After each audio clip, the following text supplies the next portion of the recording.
భయపడుతున్నారు. వాళ్ళ శాసనసభలో వాళ్ళ ముందే వాళ్ళ బట్టలు పదిస్తామని చెప్పి భయపడుతున్నారు. లేకపోతే ఎందుకు ఇవ్వరు అవకాశం? ఇవ్వాలి కదా మాకు.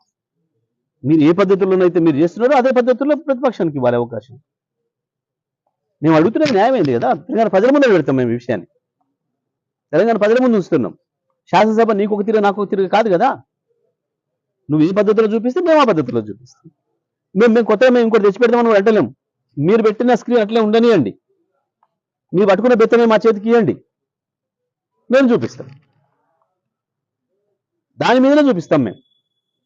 మీరు ఇచ్చిన దాంట్లోనే మీ భాగవతాన్ని బయట పెడతాం. మీరు ఇచ్చిన దాంతోనే మీ బట్టలు ఇప్పుతాం, ప్రజలకు చూపిస్తాం.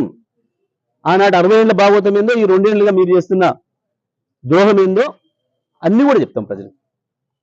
మేము అడుగుతున్నదిలా అదే అవకాశం, సమానమైన అవకాశం మాకు రావాలని మేము అడుగుతాం. మాకు కూడా అదే అవకాశం ఇవ్వండి. అదే పీపీటీ మీరు పెట్టిన అదే ఉంచండి, స్క్రీనే ఉంచండి. మీరు కూర్చున్న తర్వాత, మీరు అయిపోయిన తర్వాత మీ ముఖ్యమంత్రి మాట్లాడతారా, మీ ఇరిగేషన్ మంత్రా, లేదా ఇంకేమైనా తెచ్చుకున్న ఇంకో మంత్రులు, మీ ఇద్దరికంటే ఇంకా తెలివైన మంత్రి మీ దాంట్లో ఎవరైనా ఉంటే మాట్లాడుకోండి, మాకు అభ్యంతరం లేదు. ఎంతసేపు చెప్తారో చెప్పుకోండి. ఆ తర్వాత మా పార్టీకి అవకాశం ఇవ్వండి. అదే పీపీటీలో మేము కూడా చెప్తాం.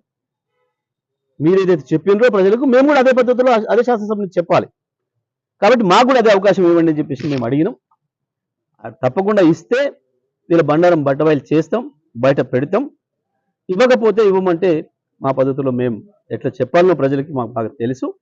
తెలంగాణ ప్రజల్ని ఎట్లా జాగరూకం చేయాలనో, కాంగ్రెస్ చేస్తున్న దుర్మార్గాల్ని, రేవంత్ రెడ్డి ప్రభుత్వం చేస్తున్న దుర్మార్గాన్ని, ద్రోహాన్ని ప్రజలకు ఎట్లా ఎండగట్టాలని ఎండగడతాం. మేము అడుగుతున్నది ఒకటే. ఆ రోజు మీలాగా మేము తప్పించుకోవడం లేదు. మీరు పీపీటీ ఇవ్వద్దు అని చెప్పి మేము అభ్యంతరం చెప్పడం లేదు. ఇవ్వండి మీరు, మాకేం అభ్యంతరం లేదు. కానీ అదే శాసనసభలో అదే కంటిన్యూ చేస్తూ మీ ముఖ్యమంత్రి, మీ ఇరిగేషన్ మంత్రి మీరు అలసిపోయి కూర్చున్న తర్వాతనే మాకు అవకాశం ఇవ్వండి. మేము కూడా చెప్తాం గత 60 ఏళ్ళుగా ఏం జరిగింది తెలంగాణలో, గత 10 ఏళ్ళుగా మేమేం చేసినాం, ఈ 2 ఏళ్ళుగా మీరేం చేస్తున్నారో మేము కూడా ప్రజలకు చెప్తాం. శాసనసభ అందరిది, అందరికి సమానమైన హక్కులు ఉంటాయి, అందులో సందేహం ఏం లేదు. మీరే మాట్లాడేది గతంలో.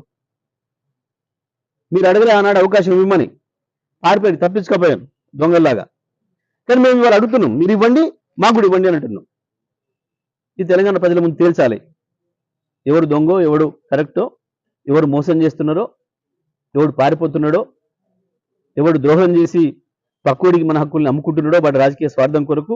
అన్ని విషయాలు కూడా తేలాలి, ప్రజల ముందర పెడతాం. అవకాశం ఇస్తే అసెంబ్లీలోనే పెడతాం, అవకాశం ఇవ్వకపోతే ప్రజల్లో పెడతాం.